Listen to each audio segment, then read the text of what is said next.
મા બાપને કેમ હાચવવા ને એ ભૂલી ગયા હો. બહુ ભણેલા દીકરા હોય ને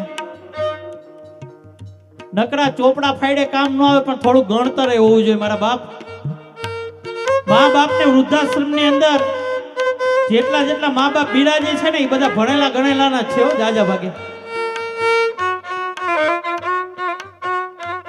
વૃદ્ધાશ્રમ 1 મિનિટમાં બંધ થઈ જાય, પણ ક્યારે દરેક સમાજની અંદર એક નવો કાયદો આવી જાય ને કે જે ઘરની અંદર જેના મા બાપ દુખી હોય, જે ઘરની અંદર મા બાપની સેવા ન થતી હોય અને જે ઘરની અંદર મા બાપ વૃદ્ધાશ્રમમાં ગયા હોય ને એની દીકરી લેવી નહીં ને એને દેવી નહીં હો.